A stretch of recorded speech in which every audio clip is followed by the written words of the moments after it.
নমস্কার।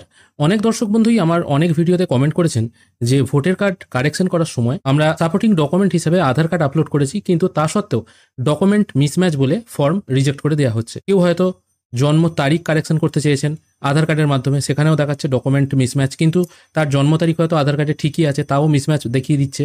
ঠিকানা পরিবর্তন করতে যাচ্ছেন আধার কার্ডের মাধ্যমে, এটাও কিন্তু রিজেক্ট করে দেওয়া হচ্ছে। আজকের ভিডিওতে আমরা দেখব এরকম যে ফর্ম রিজেক্ট করে দেওয়া হচ্ছে তার কারণটা কি, এবং কোন ক্ষেত্রে কি ডকুমেন্ট আপলোড করলে আপনার ভোটার কার্ডের ফর্মটি রিজেক্ট হবে না। আমি এই মুহূর্তে একটি আধার কার্ড এইমাত্র ডাউনলোড করলাম, এবং যারা এই মুহূর্তে আধার কার্ড ডাউনলোড করছেন তারা দেখতে পাবেন যেখানে আপনার ডেট অফ বার্থ এবং জেন্ডার লেখা আছে, ঠিক তার নিচে একটি কথা লেখা আছে, এটা বাংলাতেও লেখা থাকতে পারে, এক্ষেত্রে ইংরেজিতে লেখা আছে, Aadhaar is proof of identity not of citizenship or date of birth. Aadhaar হলো আপনার আইডেন্টিটি প্রমাণপত্র, মানে আপনি যে ওই ব্যক্তিটা সেটার প্রমাণপত্র, এটা কোনো সিটিজেনশিপের প্রমাণপত্র নয়। মানে আপনি যদি ভোটার কার্ডে অ্যাড্রেস চেঞ্জ করতে যান, সেটা তো আপনার সিটিজেনশিপ হচ্ছে, মানে আপনি ওই জায়গায় আছেন কিনা, বা নাগরিকত্বের প্রমাণ।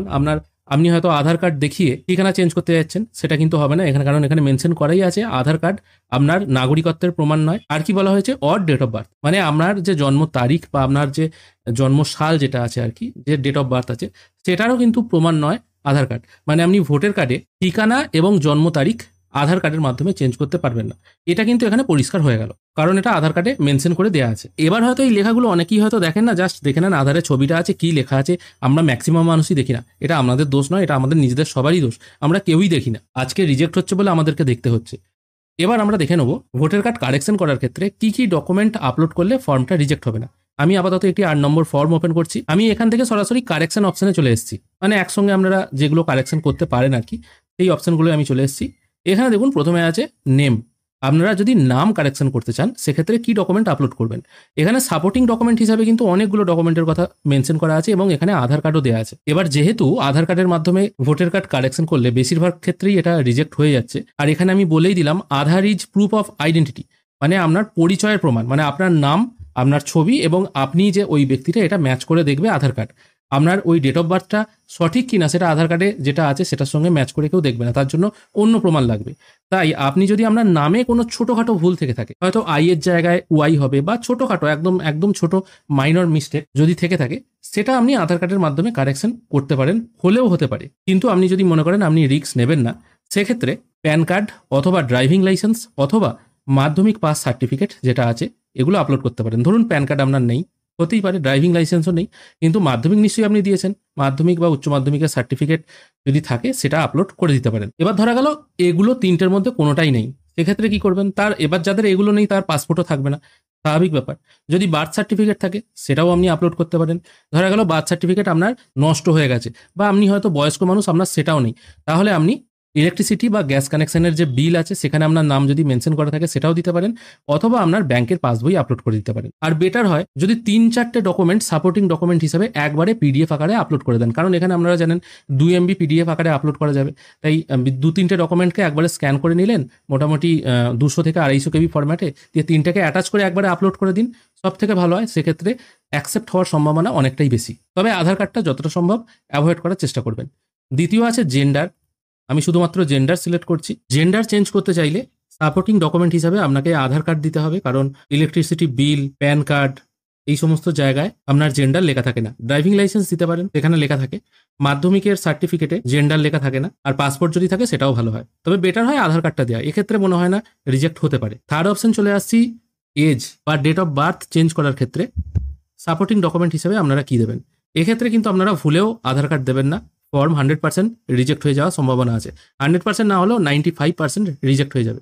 তাহলে কি দেবেন, প্যান কার্ড দিতে পারেন, কারণ প্যান কার্ড এখন ব্যাঙ্ক অ্যাকাউন্ট থাকলে সবারই আছে, প্যান কার্ড দিলে সাপোর্টিং ডকুমেন্ট হিসাবে খুবই ভালো হয়। মাধ্যমিকের অ্যাডমিট বা সার্টিফিকেট, এখানেও কিন্তু আপনার ডেট অফ বার্থ লেখা থাকে।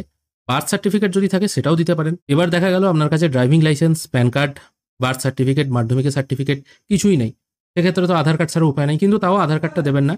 সেক্ষেত্রে আপনি স্কুল পাস সার্টিফিকেট সেটা দিয়ে দিতে পারেন, অথবা পঞ্চায়েতের যদি কোনো ডকুমেন্ট থাকে, মানে পঞ্চায়েত থেকে যদি লিখে দেয় আপনার ডেট অফ বার্থটা, বা অন্য যে কোনো সাপোর্টিং ডকুমেন্ট যেখানে আপনার ডেট অফ বার্থ মেনশন করা আছে সেটা সিলেক্ট করবেন। যদি এখানে সেটা না থাকে তাহলে এনি আদার ডকুমেন্ট নেম এটা সিলেক্ট করবেন। কি ডকুমেন্ট আপলোড করছেন সেটা এখানে মেনশন করে দিয়ে সেটাকে আপলোড করে দেবেন পিডিএফ ফরম্যাটে 2 MBর মধ্যে। রিলেশন টাইপ আপনি যদি চেঞ্জ করতে চান, এটা প্রয়োজন পড়ে তখন বিবাহিত মহিলাদের ক্ষেত্রে, কারণ বিবাহের আগে তাদের ভোটার কার্ডে বাবার নাম থাকে, বিবাহের পর স্বামীর নাম হয়। সেক্ষেত্রে আপনারা আপলোড করবেন ম্যারেজ রেজিস্ট্রেশন সার্টিফিকেট। যদি ম্যারেজ রেজিস্ট্রেশন সার্টিফিকেট না থাকে তাহলে ব্যাংকের পাসবই আপলোড করতে পারেন। এবার সেটাও যদি আপনার কাছে দুর্বল বলে মনে হয় তাহলে পঞ্চায়েতের একটা রেসিডেন্সিয়াল সার্টিফিকেট লিখিয়ে নেবেন, যেখানে প্রথমে আপনার নাম, কেয়ার অফ দিয়ে স্বামী হিসাবে আপনার স্বামীর নাম এটা লেখা থাকবে এবং আপনি যে ওই এরিয়ার বাসিন্দা সেটা লেখা থাকবে। সেটা যদি আপলোড করেন সেটা সব থেকে ভালো হয়। সেটা আপলোড করার জন্য এনি আদার ডকুমেন্ট সিলেক্ট করবেন, পঞ্চায়েত সার্টিফিকেট সিলেক্ট করে সেটা আপলোড করে দেবেন। আর ম্যারেজ সার্টিফিকেটও এখানে অপশন নেই, সেক্ষেত্রেও এনি আদার ডকুমেন্ট সিলেক্ট করে ম্যারেজ সার্টিফিকেট সিলেক্ট করে সেটা এখানে আপলোড করে দেবেন। তারপর আছে রিলেটিভস নেম, এটাও এই একই ব্যাপার, বাবার নাম চেঞ্জ করে স্বামীর নাম, এই সমস্ত ক্ষেত্রে। রিলেশন টাইপ চেঞ্জ করার ক্ষেত্রে যে ডকুমেন্টগুলো আমি বললাম সেটাই আপনারা আপলোড করে দেবেন। এরপর চলে আসছে অ্যাড্রেস। অ্যাড্রেস এখানে চেঞ্জ করার জন্য অনেকগুলো অপশন পেয়ে যাবেন, ওই একই জিনিস পেয়ে যাবেন। আধার কার্ড আপলোড করবেন না, যদি সম্ভব হয় ওয়াটার বা ইলেকট্রিসিটি বিল বা গ্যাস কানেকশনের বিলের যে রসিদ আছে সেটা আপলোড করতে পারেন। প্যান কার্ড দিলে হবে না, কারণ প্যান কার্ডের ঠিকানা থাকে না। পাসপোর্ট আপলোড করতে পারেন, ড্রাইভিং লাইসেন্স আপলোড করতে পারেন, অথবা এনি আদার ডকুমেন্ট সিলেক্ট করে, হয়তো ধরুন বিবাহিত মহিলা, তাদের এই মুহূর্তে কোনো ডকুমেন্ট নেই, তারা ম্যারেজ রেজিস্ট্রেশন সার্টিফিকেট অথবা পঞ্চায়েতের যে সার্টিফিকেটটা আছে যেটা আমি একটু আগে বললাম সেটা আপলোড করে দিতে পারেন। ফোন নাম্বার চেঞ্জ করার জন্য কোনো সাপোর্টিং ডকুমেন্ট লাগে না, আর ফটো চেঞ্জ করার জন্য কোনো সাপোর্টিং ডকুমেন্ট কিন্তু এখানে লাগে না। আশা করি আপনাদেরকে বোঝাতে পারলাম। ভোটার কার্ড কারেকশন করার সময় যারা আধার কার্ডের মাধ্যমে ভোটার কার্ড কারেকশন করতে যাচ্ছেন, যদিও এখানে মেনশন করা আছে আধার কার্ড, তাও কিন্তু আধার কার্ড দিলে ফর্ম রিজেক্ট হয়ে যাবে। সেক্ষেত্রে কী কী ডকুমেন্ট দিলে আপনার ফর্ম রিজেক্ট হবে না, আশা করি বুঝতে পারলেন। এবার চলে আসছি নতুন ফর্ম ফিল আপের ক্ষেত্রে কী ডকুমেন্টস দিলে আপনার ফর্ম রিজেক্ট হবে না। এক্ষেত্রে তো আধার কার্ড দিয়ে আপনাদেরকে করতেই হবে। এবার কোন ক্ষেত্রে আধার কার্ড দেবেন সেটা আমি বলে দিচ্ছি। আমি একটি নতুন ফর্ম ওপেন করেছি, এটা হচ্ছে 6 নম্বর ফর্ম। এরপর আমরা চলে এসেছি নতুন ভোটার কার্ড করার সময় ডেট অফ বার্থ ডিটেল দেওয়ার সময়। এখানে দেখুন কী কী অপশন আছে, কী কী দিতে পারবেন। বার্থ সার্টিফিকেট দিতে পারবেন, এটা হচ্ছে সব থেকে বেটার অপশন। বার্থ সার্টিফিকেট দিয়ে যদি আপনি নতুন ভোটার কার্ড আবেদন করেন, মানে জন্ম প্রমাণপত্রটা ম্যাচ করানোর জন্য, যদি বার্থ সার্টিফিকেট না থাকে মাধ্যমিকের অ্যাডমিট দিয়ে দিতে পারেন। আমি এখনো বলবো আধার কার্ড অ্যাভয়েড করতে, প্যান কার্ড যদি থাকে তাহলে তো আরও ভালো হয়, প্যান কার্ড দিয়ে দিতে পারেন। ড্রাইভিং লাইসেন্স দিতে পারেন, মাধ্যমিকের অ্যাডমিট যেখানে আপনার বার্থ ডেটটা মেনশন করা আছে সেটা দিতে পারেন, অথবা পাসপোর্ট। আধার কার্ডটা যতটা সম্ভব অ্যাভয়েড করার চেষ্টা করবেন। আধার কার্ড দিলেও হয়ে যায়, হয় না যে নয় সেটা বলছি না, কিন্তু আধার কার্ড দিলেও হয়ে যায়। যদি এগুলোর মধ্যে কোনো ডকুমেন্ট না থাকে এবং অন্য কোনো ডকুমেন্টে যদি আপনার ডেট অফ বার্থটা মেনশন করা থাকে, সেক্ষেত্রে আধার ডকুমেন্ট সিলেক্ট করে এখানে সেই ডকুমেন্টের নামটা দিয়ে তারপর সেই ডকুমেন্টটা আপলোড করে দেবেন পিডিএফ ফরম্যাটে 2 MB মধ্যে। এরপর চলে আসছে অ্যাড্রেস সেকশনে। এখানেও কিন্তু আপনি সাপোর্টিং ডকুমেন্ট হিসাবে এই জিনিসগুলো পেয়ে যাবেন। এবার এখানে যারা ফার্স্ট টাইম ভোটার কার্ডের জন্য আবেদন করছেন, এই হয়তো 18 বছর হয়েছে, তারা আধার কার্ড দিয়ে করলে করতে পারে, রিজেক্ট হওয়ার চান্স কম আছে, আবার হয়ে যেতেও পারে। কিন্তু রিজেক্ট যদি মনে করে তারা, কারণ তাদের কাছে তো এছাড়া অন্য কোনো ডকুমেন্ট নেই, প্যান কার্ড হয়তো আছে কিন্তু প্যান কার্ডের ঠিকানা লেখা নেই, সেক্ষেত্রে তারা আধার কার্ডের সঙ্গে পঞ্চায়েতের একটা রেসিডেন্সিয়াল সার্টিফিকেট যদি অ্যাটাচ করে একসঙ্গে আপলোড করে সেটা ভালো হয়। ব্যাস, মোটামুটি এটাই গেল। তার মানে নতুন ভোটার কার্ড আবেদন করার সময় যেখানে আপনারা জন্ম তারিখ দিচ্ছেন, সেখানে সাপোর্টিং ডকুমেন্ট হিসাবে মাধ্যমিকের অ্যাডমিট অথবা বার্থ সার্টিফিকেটটা আপলোড করুন। কারণ এখন যাদের 17 থেকে বা 18 বছর বয়স, তাদের আশা করি প্রত্যেকেরই মাধ্যমিকের অ্যাডমিট বা বার্থ সার্টিফিকেট থাকবে। আর অ্যাড্রেস সেকশনে এসে আপনারা আধার কার্ড প্লাস পঞ্চায়েতের একটা সাপোর্টিং ডকুমেন্ট বা স্কুল সার্টিফিকেট যদি থাকে, সেখানেও আপনার অ্যাড্রেসটা মেনশন করা থাকে, সেটা আপলোড করে দিতে পারেন। ভিডিও শেষ করার আগে আরও কিছু ছোট ছোট ইনফরমেশন দিয়ে যেতে চাই। এটা 6 নম্বর ফর্ম এবং 8 নম্বর ফর্মেও আপনারা দেখতে পাবেন, আপনারা যখন যে ডকুমেন্টগুলো সাপোর্টিং ডকুমেন্ট হিসেবে আপলোড করবেন না, এখানে দেখুন অরিজিনাল ডকুমেন্ট আপলোড করবেন না। এখানে কিন্তু বলা নেই অরিজিনাল ডকুমেন্ট আপলোড করতে। এখানে যেমন বলা হয়েছে self attested copy of document supporting as proof attach. যে ডকুমেন্টটা আপনি আপলোড করবেন সেটা প্রথমে আগে আপনাকে প্রিন্ট আউট বার করতে হবে বা জেরক্স করে নিতে হবে। ঠিক তার নিচে সেলফ অ্যাটেস্টেড করে অ্যাপ্লিক্যান্ট যিনি আছেন তার নামটা লিখতে হবে।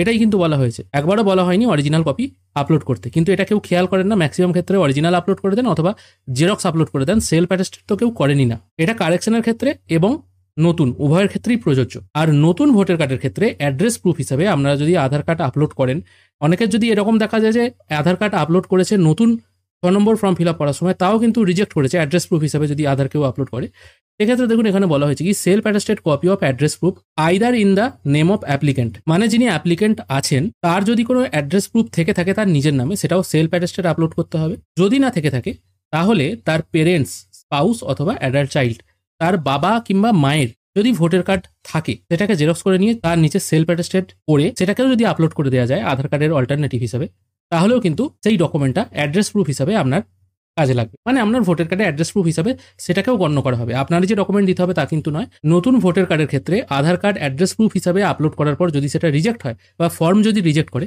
সেক্ষেত্রে আপনার বাবা কিংবা মায়ের ভোটার কার্ড জেরক্স করে নিচে সেলফ অ্যাটেস্টেড করে আপলোড করলেও কিন্তু সেই কার্ডটি হয়ে যাবে। আশা করি আপনাদের আজকের এই ভিডিওটি ভালো লেগেছে। এই সমস্যায় যারা ভুগছিলেন, আশা করি কিছুটা হলেও অন্তত নতুন কিছু জানতে পারলেন। ভিডিও যদি ভালো লেগে থাকে অবশ্যই একটি লাইক করবেন। ভিডিও দেখার জন্য অসংখ্য ধন্যবাদ। ভালো থাকবেন।